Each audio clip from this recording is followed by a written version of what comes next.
You're welcome to another exciting episode of Opposing Views right here on MX24. And today we have a very exciting conversation for you.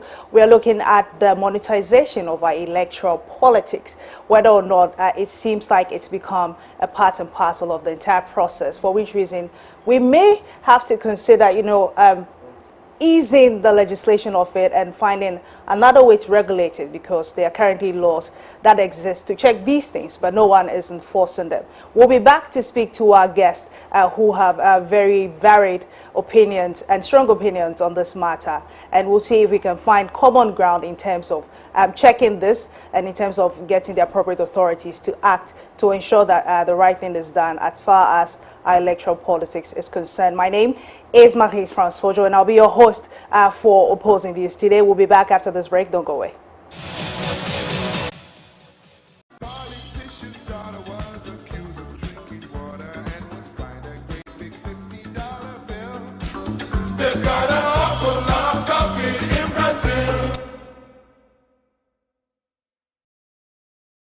Yes, guys, it's your girl, Miss Drew, your hostess with the mostest.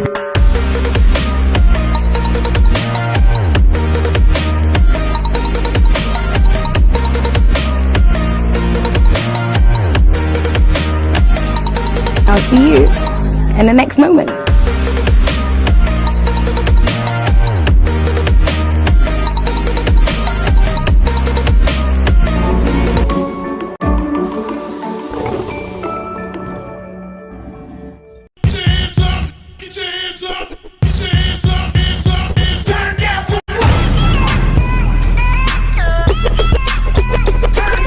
Angelina, you be cool in my temperature. If you call, say cheese, take a picture. Shaka post, make a see, take a picture. in the leg book, boah, boah, boah, boah. Why the party there today? Hey mama, hey I ever say. Shake your body.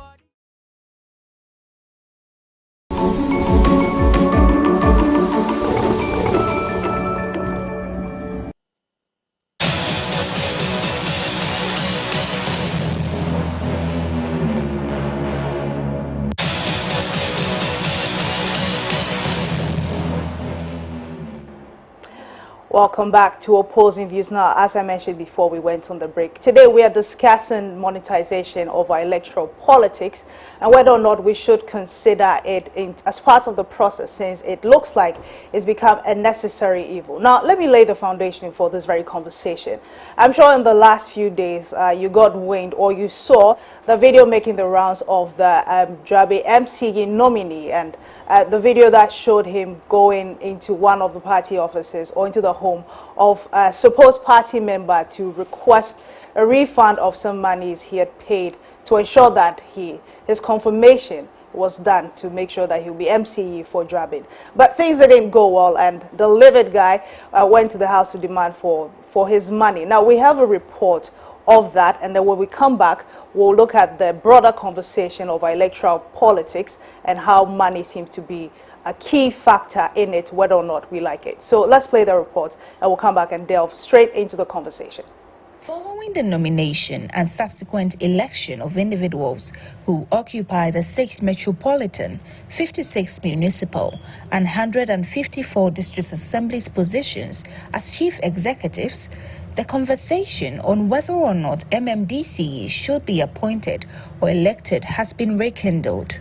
Apart from the argument that the current system stifles development in the local assemblies, others believe it imposes leaders on people, which is a recipe for chaos, like was witnessed in Jabe. The MCE nominee for the area, Alesafu Kantanka, was arrested by the police on Monday, November 1, following a viral video in which he demanded a refund of an alleged bribe he paid to some assembly members for his confirmation.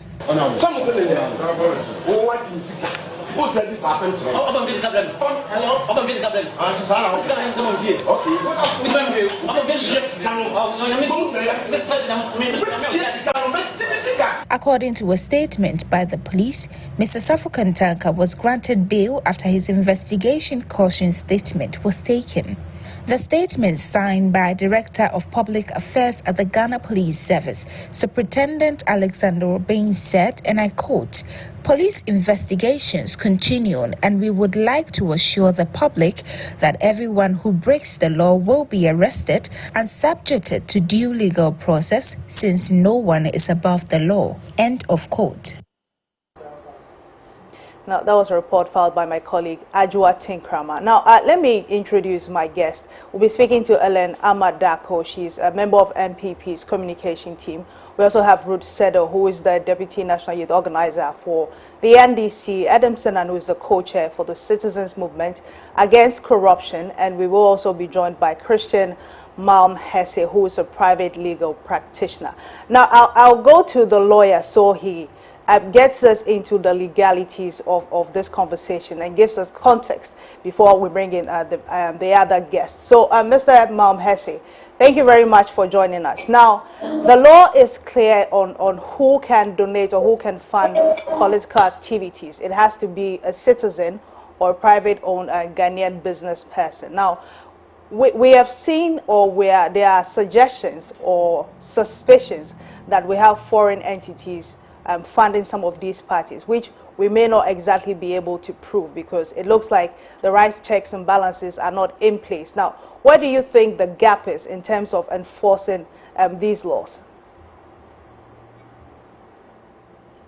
Sorry, the internet dipped a bit. Okay. You said funding of some parties. Right. So I'm saying that part of the law indicates who should be able to fund political activities or political parties, and it cites citizens or a private-owned Ghanaian business. Now, I'm asking, people suspect, and many have alleged, but they haven't been able to prove, that there are some of these political parties, especially the major ones, are getting foreign funding, which they are yet to substantiate. But I'm asking, it appears there is a gap between the laws that have been laid down and its implementation. For which reason we're seeing all sorts of things happen as far as money is concerned in our political space. Now, who do you think, or where do you think the gap is in terms of enforcing these laws? I mean, when it comes to enforcement, we are very well aware of the institution clothed with the necessary legal authority to have this done. Where there is a suspicion that a political party is funded through illegal means, the prescriptions of the law is very clear, and the institutions, the police, YOCO, and all of those institutions have the mandate to investigate in order to conclude whether it is or it is not. Mm-hmm. But with some of these things, it is not a wishful investigation where it is impregnated with a suspicion. Right. But it must be well grounded in some leads which they might have found or stumbled upon, mm-hmm. so that enforcement can be forthright. Very well. Now, in terms of the terminology and the use of the word bribe, as far as electoral politics is concerned, there are concerns that it may be a bit vague or very fluid, because what do you term as bribe? If I'm embarking on a campaign and I give money to such and such person to undertake certain activities for me to ensure that I achieve what my end goal is, should we call that bribe? Isn't that just contributing to the cause? So if you look at the laws that deals with bribery and corruption, mm-hmm. I don't want to bore viewers or listeners with a lot of legal sessions or right. terminologies, but basically it has to do with where one procures the other or gives out a promise, shows or inflicts duress or anything to influence the right thinking of another in order to gain the favor of a vote. And when one does that, all that the police needs to establish is the intention and the elements, as I have mentioned. Right. And when these elements are rightly embedded in the ingredients of the law, then it could be said that the one who is seeking that particular political office indeed give out that money to bribe his way into office in order to procure votes to win office. Right. And that is criminal. And we also gathered from the laws that it is a misdemeanor. And where one is liable, a misdemeanor is up to 3 years imprisonment or fine. Very well. Mr. Senanu, I believe you're on the line. Now, let me hear from you. In terms of the fine line between bribery and contributing to one's political cause, do you think it's a bit problematic, for which reason we are not seeing the requisite authority, which is the EC, YOCO, and these other bodies, be able to clamp down on certain activities as far as monetization of our electoral politics is concerned?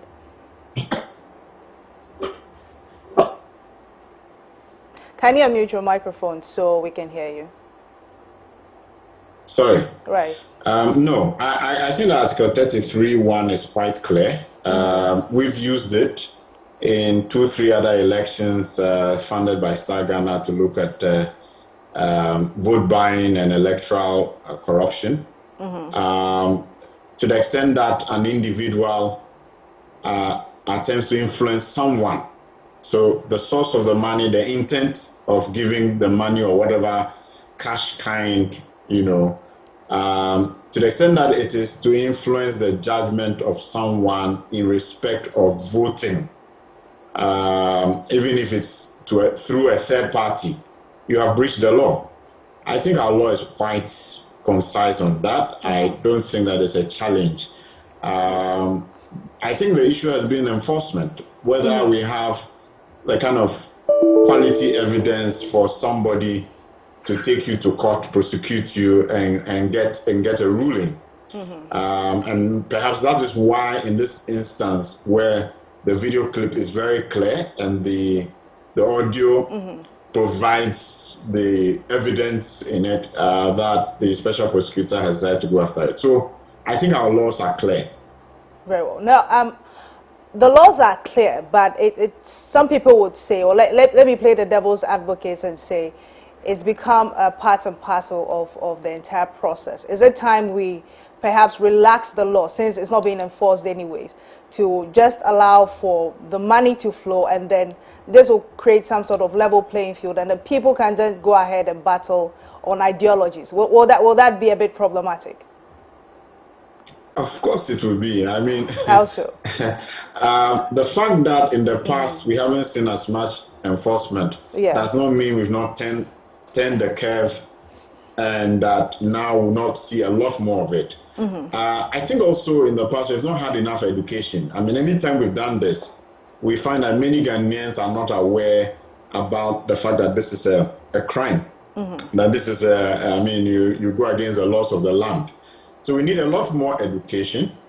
In that context, you are likely to find many more people filming and recording such incidents and providing us with the kind of evidence that the security agencies can use to take you on and take you to court and get a ruling. So I don't think that it's about relaxing any law.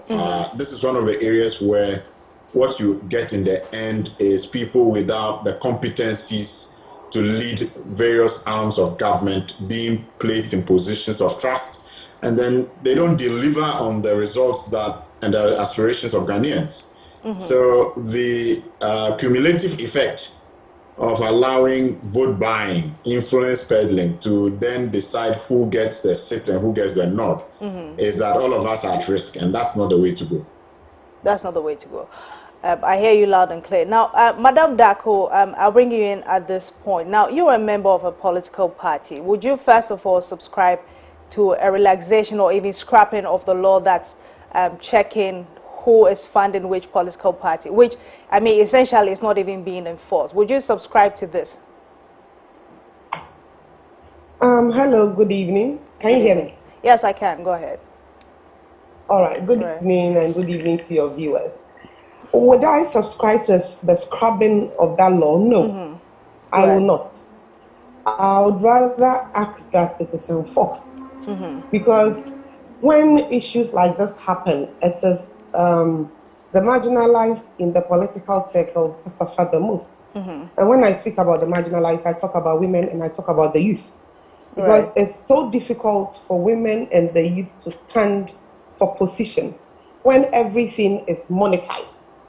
So for me, I will not in any way ask for the laws to be relaxed or scrapped. I would rather ask that we enforce them. Very well. Now, in terms of enforcement, now let me ask you, I read a paper from IDEG a few years back about some of the drivers of monetization in politics, and one of the issues it raised was the delegate system, and then also the insufficiency of funds that go into the coffers of the various political party. Now, is this a challenge you face, and do you think the delegate system is problematic and is fostering this phenomenon we see where money is moving around a lot in the political space? Well, the delegate system is an issue. You know, when you have a small number of people voting for a very powerful position, you would expect such to happen. So I believe that both political parties have started moves to open up. So if you realize, I think the NDC started it first. They have almost all card-bearing members of the party voting for their presidential election, the primaries, presidential primaries. The NPP is also, we followed. So for our presidential primaries, all card-bearing members, I believe, for this time round are going to vote. Some of us are still pushing that it goes for all national executive positions, that we should allow all card-bearing members to vote, because for certain positions, like the woman organizer positions and the youth organizer positions, you realize that it is the youth organizer, it is the youth organizers from the various constituencies and the region that vote. For the women, it is the women organizers from the various constituencies and the female appointees and the regional women organizers that vote. So that makes the pool very small. So it is quite easy to bribe and to get the money and for you to change the whole system into money. And as I said, when that happens, is the young people and the young ladies and the younger people who find it difficult to raise such monies to contest.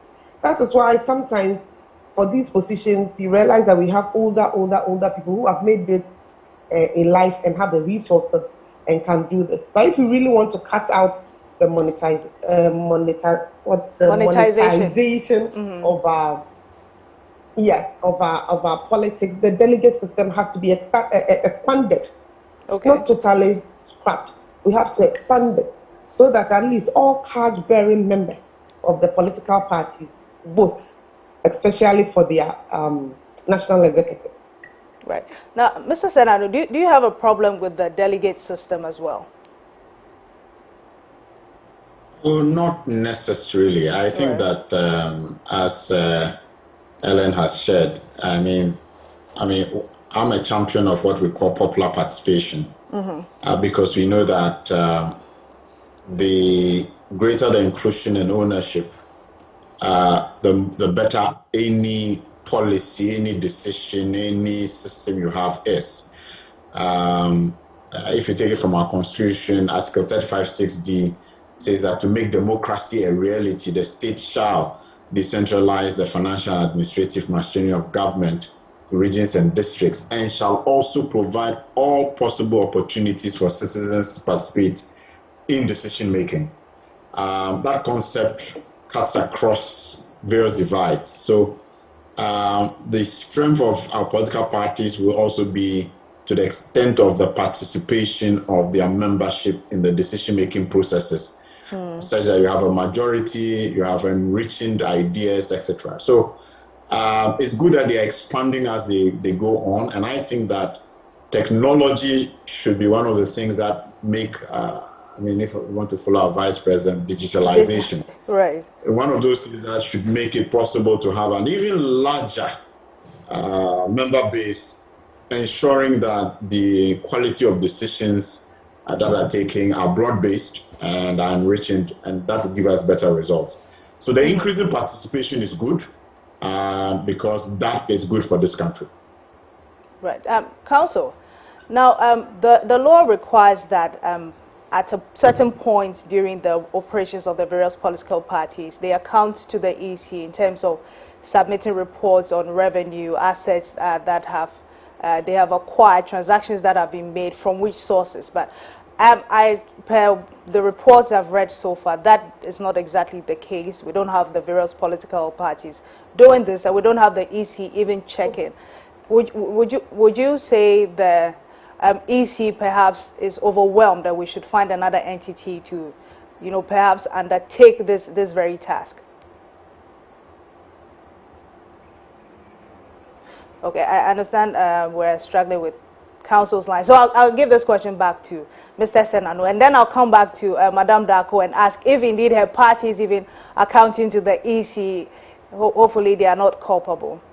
Right, okay, Council is back. So Council, if you can hear me, I was asking, per the legal requirements or the regulatory framework, the various political parties are to account to the EC and submit reports on transactions that have been made, assets that have been acquired, and everything that involves money for their party. Now, we do know that not all the parties are doing it, if not every one of them. Should we then be looking at delegating this very task to another entity? Or do you think the EC should be pushed to enforce this, and if they even have any questions to answer? Oh, I mean, it's a duty that is vested for them to do, and where the institution is failing to do what is required of it, I mean, you can have civil organizations push them up more. You can they also have this continuous meetings that they host with all the political parties. Okay. I mean, if the gatekeeper is not keeping the gate, there's always freedom. So the political party will not be worried if EC is not having all of these things done. But the question remains: what will be the interest of an ordinary citizen to see to it that certain things that EC ought to do as far as political parties required are done? A private person could decide to have EC do what is required anyway, where he believes that accounts and other things ought to be done and all that. But I believe that sometimes when some of these institutions renege on their civil responsibilities, it behoves on civil organizations to push them up, because they all add up to the democratization of the state, and having some of these constitutional obligations see the daylight rather than litigation and all of that. Very well. Council, thank you very much for your time. I know you have to run quickly, so I'll let you go, but I'm grateful that you joined us in this conversation. Now, Madam, let me come to you. Is your party one of the parties that is failing to account to the EC as far as transactions are concerned? That is if you're I privy. believe we have. Yes, I'm not privy to that. The accounts of my party. I am not part of the committee. I am not the treasurer. Okay. So that would be a bit difficult for me to answer. But I do believe that, as the council said, political parties are also entities run by human beings. And if we are not pushed and the EC doesn't come after us, we are going to be relaxed. So just like every other human institution, the EC has to come after us if we are not doing it. But to know whether we are doing it or not, that one will be difficult for me. Difficult for you to say. Very well. Mr. Senanu, in terms of attempting to decouple or sort of limit the movement of money in the political space. Now, I'll ask you the same question I asked the lawyer. Do you think that in the face of the overwhelming responsibilities of the EC, perhaps we should be rethinking delegating the task of ensuring that the audited accounts and reports are sent to its office? Should we be finding another entity to undertake this? Well, yeah, I think that that would be a good way to go. And not just that.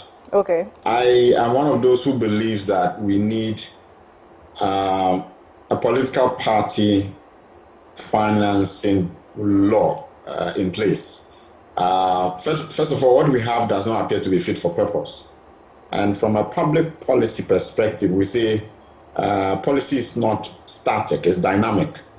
And so what one needs to do is from time to time, you review the state of the policy, its implementation, the results you have achieved, and see whether the intentions of the law, the policy, have actually been gotten out of trying to roll it out. I don't think that as a country we have benefited for the fact that we have this part of the EC's law function that says that make sure that political parties are reporting on their accounts and so on and so forth. So we need a rethink, and not just that, we need a new law, a political party financing law that establishes a sense of who can, not just who can contribute, but give ceilings so that it compels parties to do more marketing of their ideas.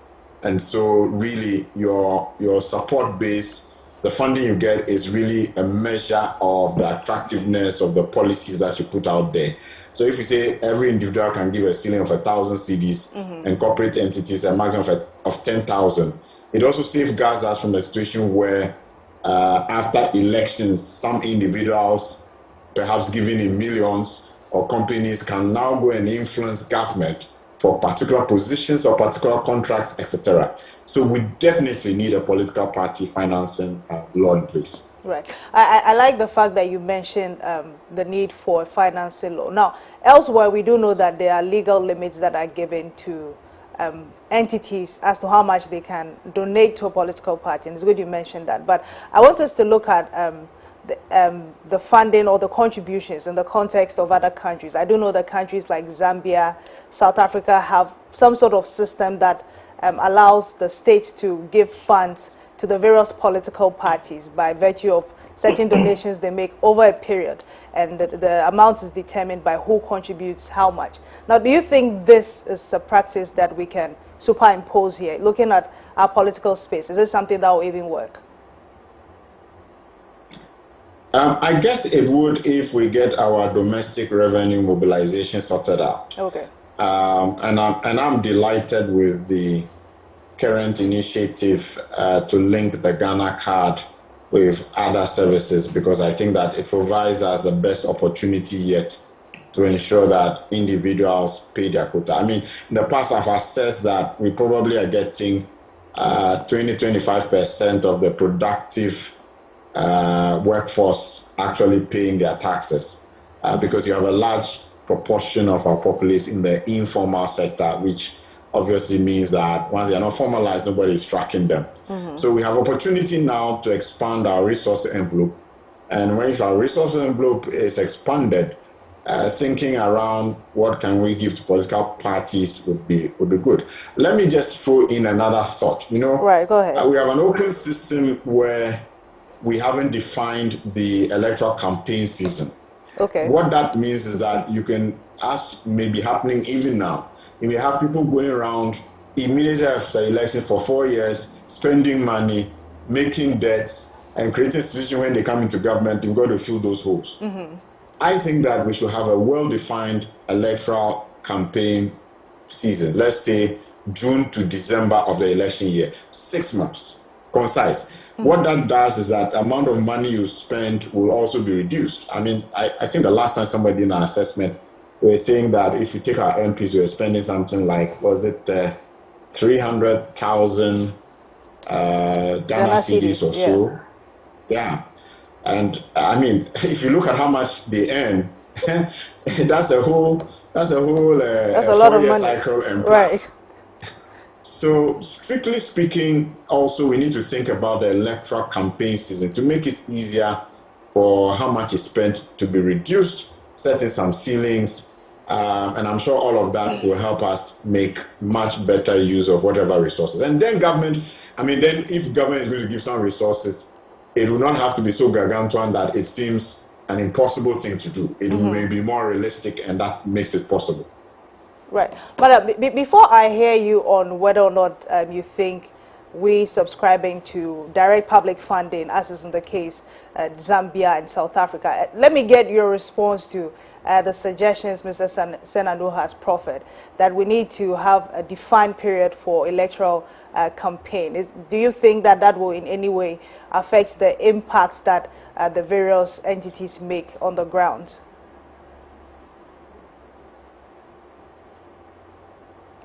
I didn't get the final end of the question. What exactly do you want? Is it about the election time, the time for campaigning? Yes. So I'm asking your response to his suggestion that there need to be a defined period, and if you think it will in any way affect how much impact the various parties will make on the grounds ahead of the elections. Well, if it is by law defined and it can be enforced, having the law is one thing, enforcing it is another thing. Whether we can enforce it is also another problem. How do you stop people from going around and campaigning? Right. When the person tells me I'm traveling to my hometown and he's actually stopping along the way to campaign. So the enforcement is also another thing. But if we can do it, that would be good. I do not think it will change anything on the grounds if all of us are heading to the field. But when you have a situation where somebody, whilst I am waiting, somebody else is on his way campaigning, then we'll all go back and join the fray, and then we are back to square one. So the enforcement is the issue. Very well. Now, on the score of the direct public funding, like I cited in other instances, do you think that's something that will work for the various political parties? Okay, I think we're struggling with Madame Dako's line, so we'll try and get a better connection to her. But while we do that, let me return to Mr. Senanu. She asked a very important question, that how do we enforce it? Because people can come up with all sorts of excuses, like I'm traveling somewhere and I stop by to have a word or two with this people in a certain town. You can't necessarily tell me I'm campaigning, but it may be campaign directly or indirectly. Now, if we're going to go by this, like you suggested, which is a very important step in checking the monetization, how do we enforce it and ensure that everyone is playing by the rules? Well, I think that the concern is a legitimate one. Okay. I think we can learn from other jurisdictions where this is already being done. I think that typically we know what goes into a campaign. You may have posters, flyers, you have people giving cash and kind, the messages that are put out there, some promoting yourself and your party, others against the other contestants and their parties.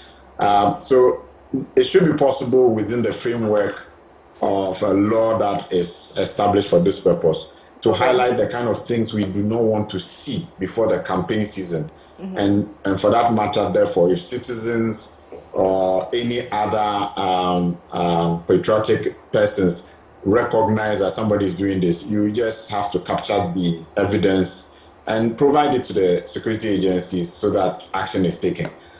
So yes, we can learn from other jurisdictions, and we also need to take into consideration the elements that constitute electoral campaigning, and therefore say that these things are prescribed before or after that period. So if it's a 6-month period, if you are found to be sharing flyers that are of an election campaign nature, posters, if you give cash or kind and the message you give with it verbally and you are recorded, as to do if it's for this purpose. I mean, I think there are ways in which one can try to ensure enforcement, and we can also learn from those who have gone ahead in doing this kind of thing. Right. Now, we have a better connection to Madam Darko now. So let me ask you the question again. What do you make of a suggestion that political parties are giving direct funding from the states to augment whatever resources they have available to undertake their various activities? Well, I believe unless we get our domestic income streams ready and properly sorted out, that is going to be another burden on the taxpayer. Okay. Political parties do have a way of getting our campaign funded. And for now, until we get our domestic revenues coming in sorted out, so that we don't go using monies that are meant for infrastructure development, meant for the citizens, for developing our country, into the political parties. For me, I think we are not yet at that level. Okay. And what we have to do is to correct what we have now and sanitize it. Getting government or the taxpayer to pay for our campaigns, I think that would be a bit extreme for now. Maybe somewhere in the future, yes, but for now, no. Will you be able to share with me the various ways your party in question is able to raise funds? You mentioned that you have your own ways. If you're able to share that with us. Well, it depends on which kind of election you're going to. If it's a national election like the presidential election, we all do contribute.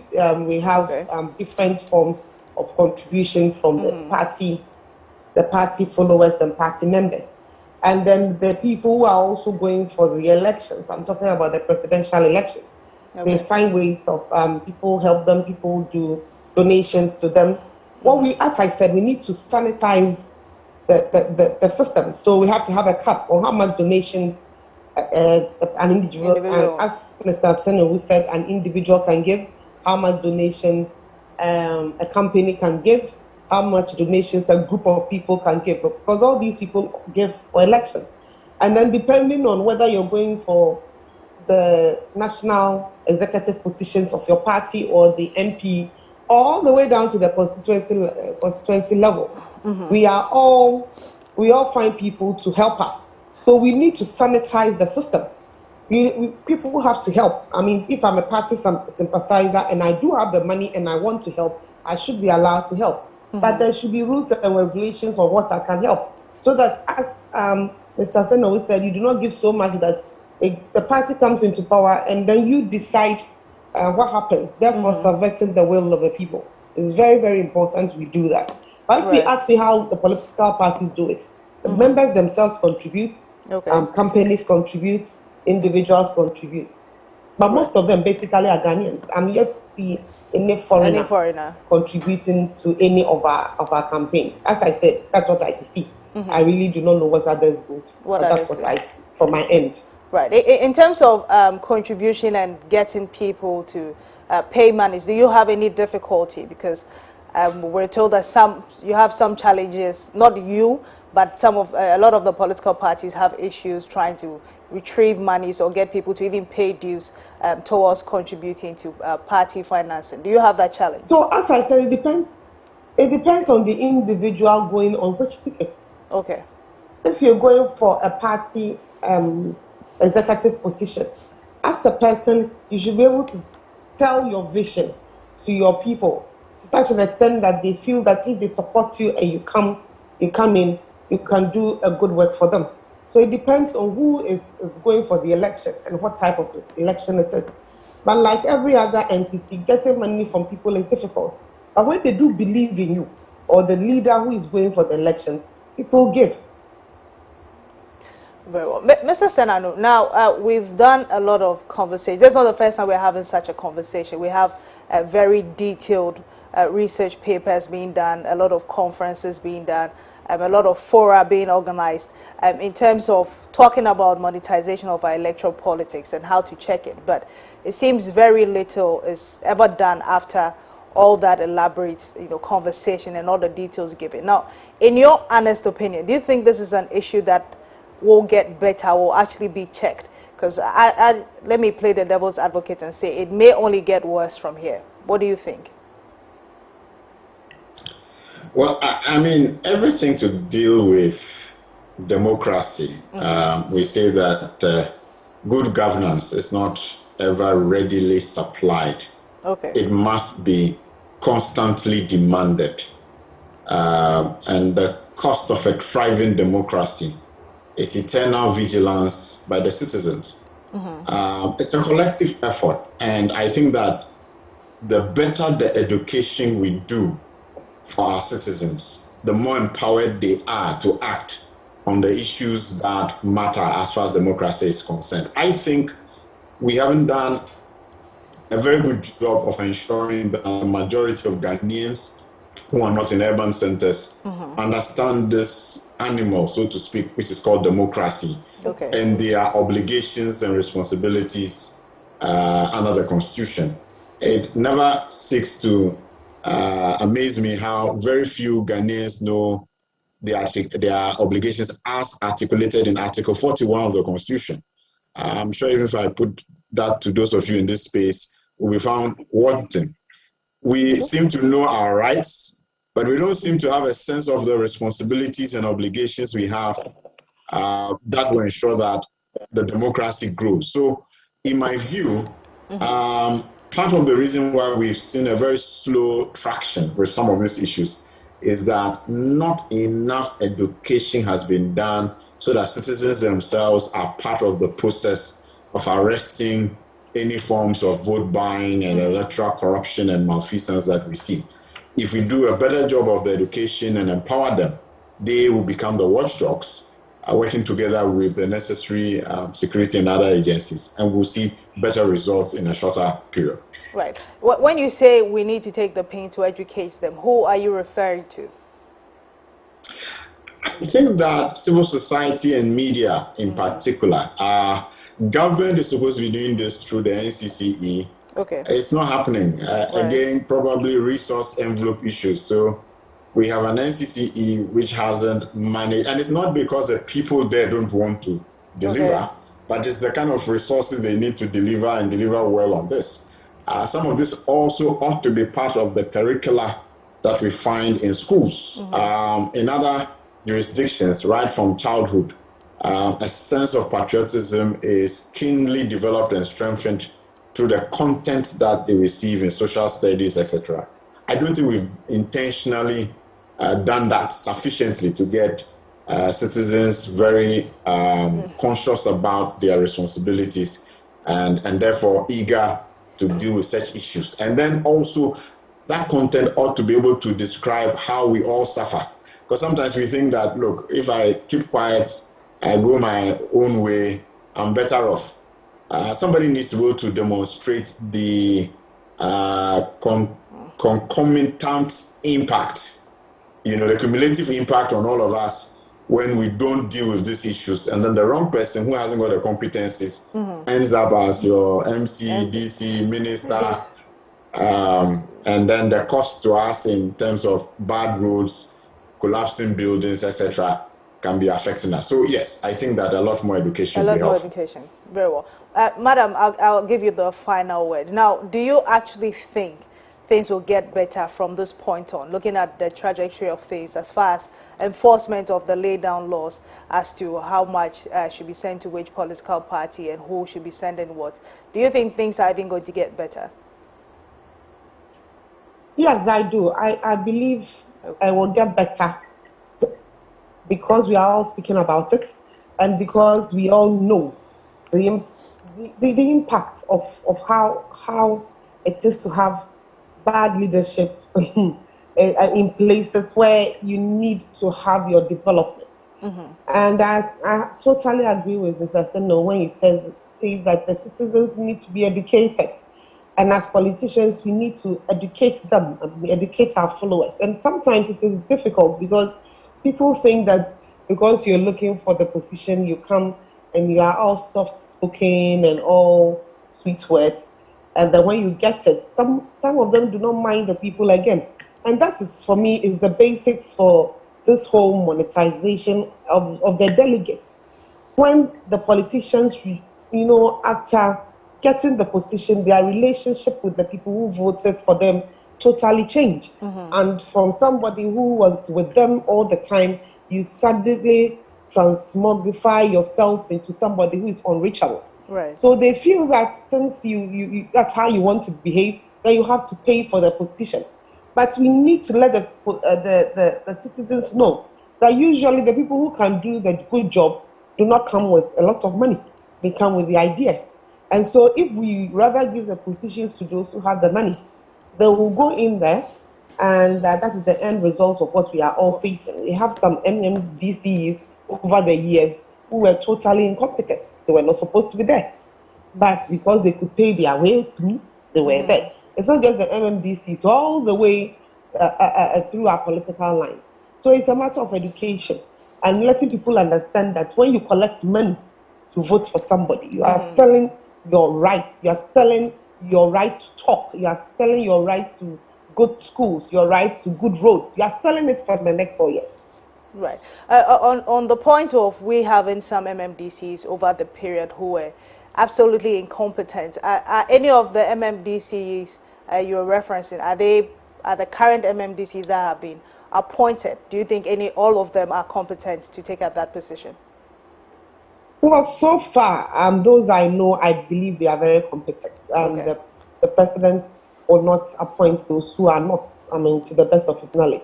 It is up to them for them to let us know and prove the president in his nomination of them, and then prove the assembly members also right in confirming them. And if you have noticed, those that the assembly members think cannot do the job, they vote again. And for me, that is one of the positives of this year's MMBC's nominations. There are some assembly members, no matter what you do, if they think you are incompetent and you will not help them, they simply will not vote. And that is the end result of all the manner of things that are coming out. I think it is that some assembly members are putting their feet down when they know that the people cannot do their job. For me, it will be difficult for me to say the person is incompetent or not because I am not in the assembly. But for those who work with him are saying they do not want him, then that is what it means. That's why the Constitution was created that way, that the president nominates and then the assembly confirms. But then going back into this whole MMDC's business, I am for the voting for the MMDC. Okay. I believe they need to be directly accountable to the people in the area in which they are. The people need to hold them personally accountable for the positions they give them. When it is the president that nominates, as it is now, sometimes holding them to account is difficult. But when we vote for them, we can hold them to account like how we hold our MPs to account every 4 years and hold our presidents to account every 4 years. Madam, I'm grateful for your time. Thank you very much for speaking to us, Ellen. Thank you for having me. Very well. Ellen Amadako is a member of the NPP's communication team. We also spoke to Mr. Senado. Mr. Senado, I'm grateful for your time. Thank you very much for speaking to us. He is the co-chair for the Citizens Movement Against Corruption, CMAC. Now, we have on Zoom as well two persons joining us as contributors in this discussion, Precious Wilson and Oluwaseun A. Oyebamiji. Good evening, gentlemen and lady. Thank you very much for joining us. Good evening. Thank you very much for having us. Good evening to your viewers. Very well. Seun, I'm sure you followed the conversation and you've seen the topic up for discussion. Now, let me pick your thoughts on whether or not there should be a relaxation or scrapping of laws that check monetization of our electoral politics. First of all, I think we should look at we shouldn't look at the symptoms, but look at the disease itself. I think monetization of our electorate is actually a reflection of the realities, the present realities on ground, which means that poverty is psychological, it is endemic, and these are the reasons why people are making these kind of decisions to get paid and vote for someone. So in countries where ideas does really matters, the people want to listen to what you have to say, what ideas you've got, and how you intend to, better the life of the common man. And these are the important germane points that they actually look for when you when you talk about stores. But in our situation, in most developing country, it is the case that the people, even when a few persons with, unfortunately, questionable profiles come and tell them, oh, I have got a lot of money. Of course, they don't do that. What they do is similar to what I'm trying to say. They say, oh, we can do this, we can do that. People do not check them on this. People just say, whatever you say, just pay us. We'll vote for you. So I think the problem is if we create laws upon laws, it won't solve the problem, really. But what we can do actually is to look at the reasons why people are making these decisions and try to combat it from the grassroots upward or from the bottom up. Otherwise, we'll keep facing it because, I don't know whether you are familiar with this particular phrase. People say Africans have fantastic policies and rules on paper, but implementation is a problem. And the implementation will always be a problem because the institutions we have are such that such implementations are very difficult to do. And even if we get competent persons in power, competent persons in positions of authority, it will be the case that the electorate themselves will start demanding. There are cases of such in villages when there are elections where a particular individual comes with ideas and fantastic ideas on how to better the life of the common man in that particular community, talks about what to do, how to go about it. But as soon as he leaves, people will say, oh, he didn't bring chocolates, he didn't share rice, he didn't bring beans. Who is going to vote for this one? He's stingy. When he gets to office, he won't do any of those things. So there is actually a breach of trust, and then there is also the psychological effect, the lasting psychological effect of poverty on the people. So these are the things, and I think we can make policies all we want, we can create bodies all we want, we can go about disseminating information and incentivizing stores all we want. But if we do not address the real problem, we will continue to face the same elephants that we keep avoiding in the room. So we have to talk about the real issue, which is actually the decisions and the expectations of leadership, which unfortunately in our cases are unfortunately low. And these are the reasons why questionable people of questionable characters, they get elected into office, or even youths who are questionable get elected into office because they can pay their way up to the top. These are the views I have about this for now.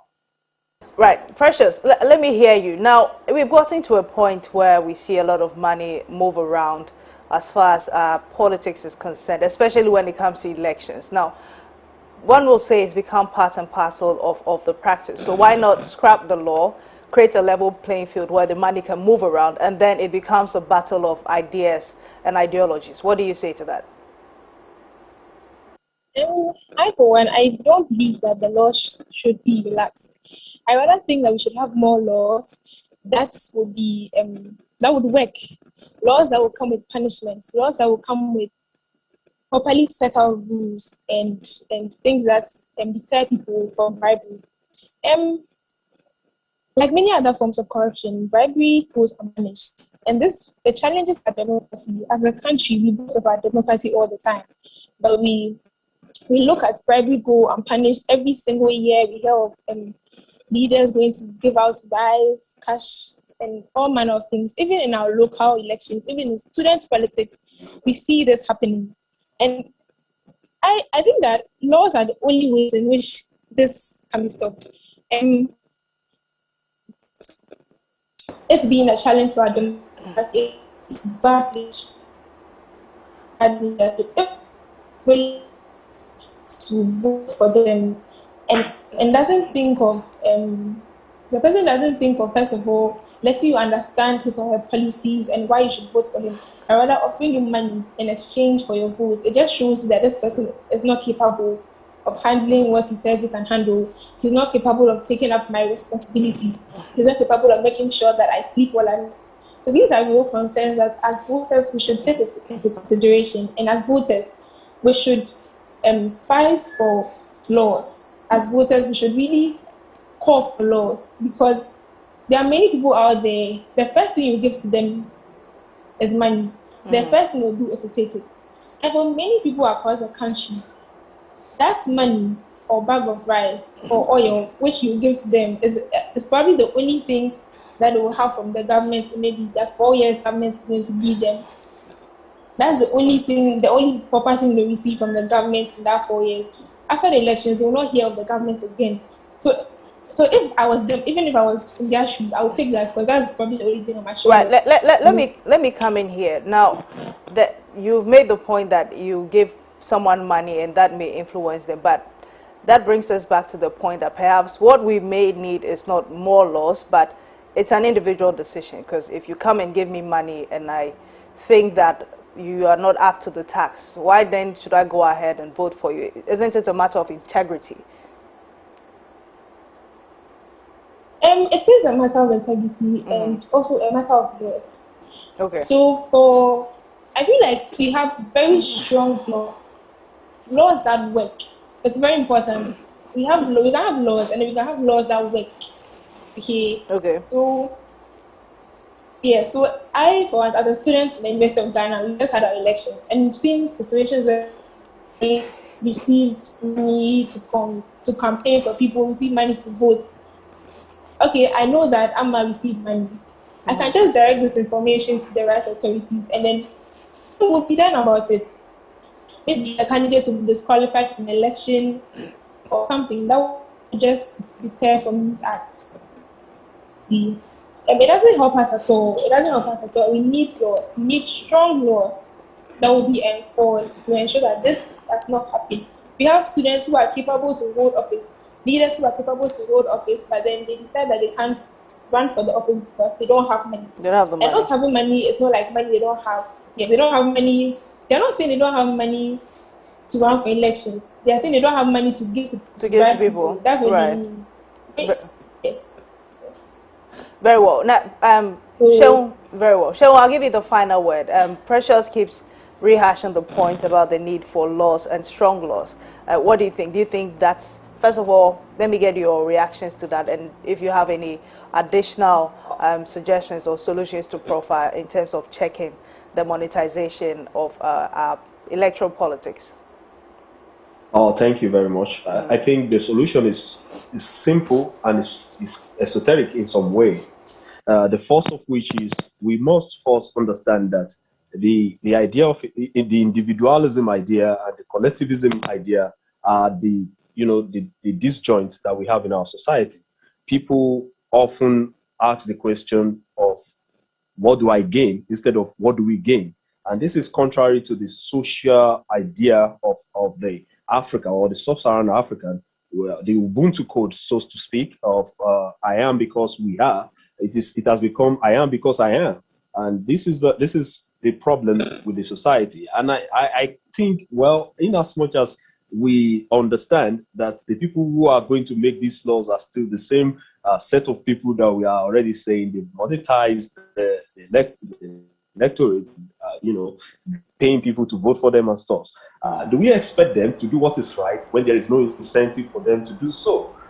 This is why I think laws are not the way to go. The way to go is actually for folks like myself and Ms. Wilson to go into the community and try to speak with the people and try to get them to understand the how do you say the weight of this decision that they make when they collect a bag of rice instead of asking for what the idea of this person is, his fiscal idea, his policy on education, his policy on labor, employment, and stuff like this. If we continue to ask the question of how do I feed myself,